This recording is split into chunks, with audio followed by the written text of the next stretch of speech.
Alright, eto na tayo, papasok na tayo sa lugar namin, papunta ng bahay. Ito tayo kanina nag-video eh.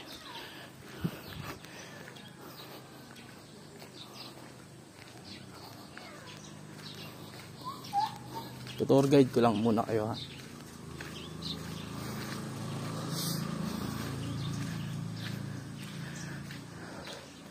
Para yung mga gusto sumama sa susunod,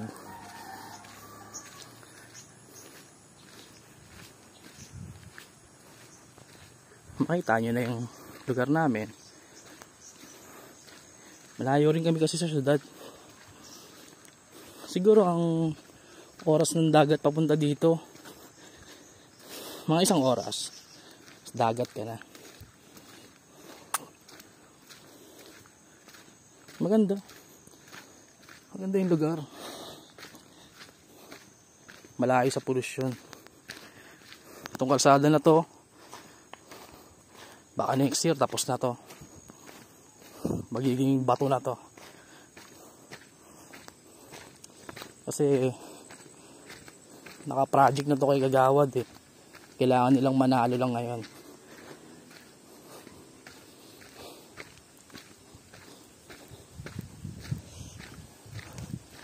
Lakas ang ulan dito kahapon, kaya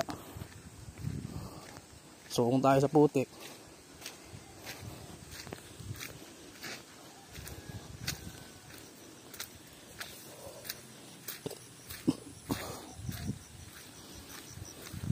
Yung gaano kalayo ha,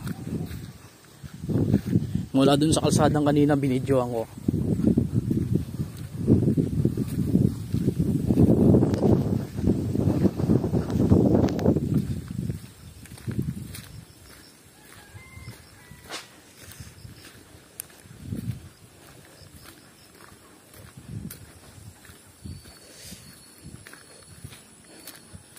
Ayan na nga lang, ayan ang pinakamalapit naming kapitbahay. Ang problema, walang tindang sigarilyo.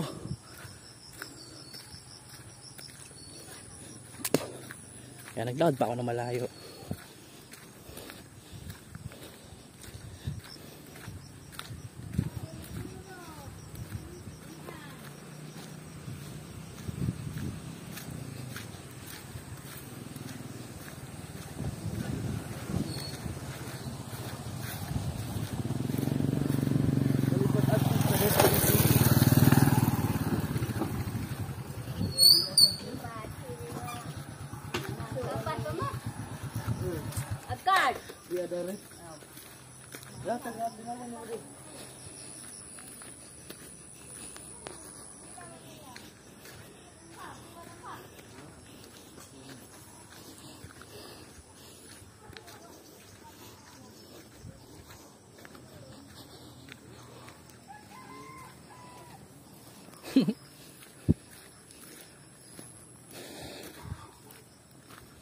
Ilang minuto na,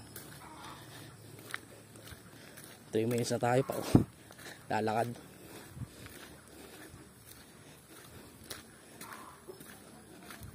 Gamit nila lahat ng sasakyan eh.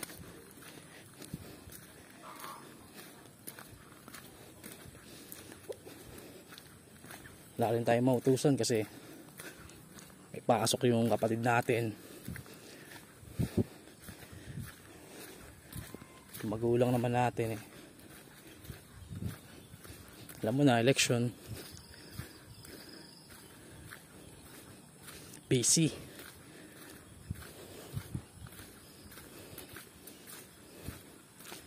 Kaya ayun,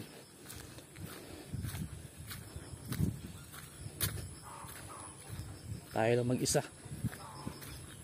Lapit na tayo sa bahay.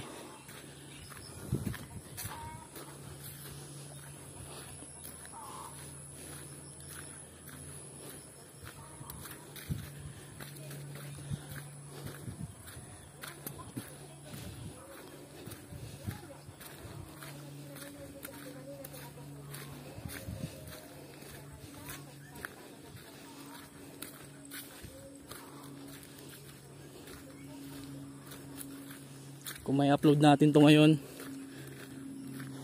mas maganda. Alam, mahina ang signal dito eh. sobrang hina ng signal dito.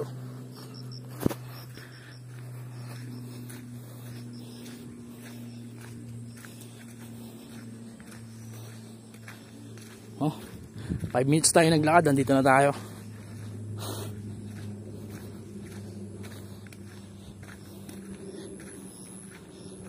Kuha na natin ng magandang spot para makita ninyo.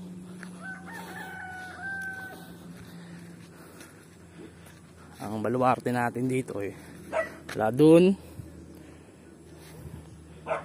Ito na yung mga natin hanggang dun.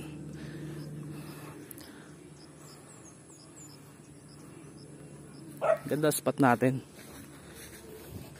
Mga gusto sumama sa bakasyon, mag-i-enjoy kayo dito. Tatahimik din yung mga kaluluwa nyo. Kawanta.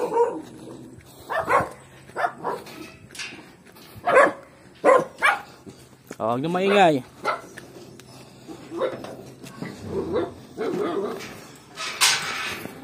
Mga bantay nating mga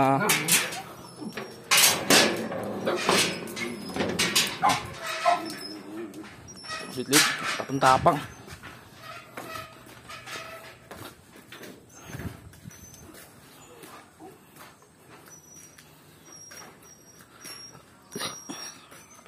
Dami rin tanim dyan.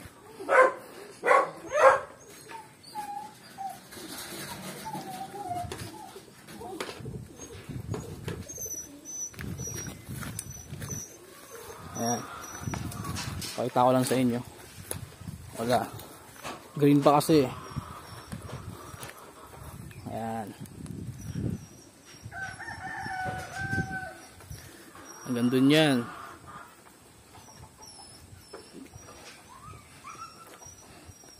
Maganda kung mapapasyal talaga kayo dito kasi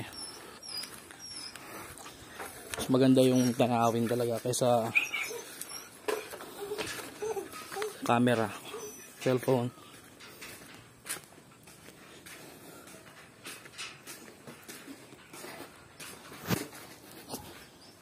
Natulugan lang. 4 naman ang kwarto niyan. Meron 2 sa bataas, meron 2 sa baba. Ito naman tayo ng ano dyan. Kaya okay din naman. Medyo madilim. Ito yung stock room. Mukhang di yata ako. Kaya yun na lang muna guys. Peace.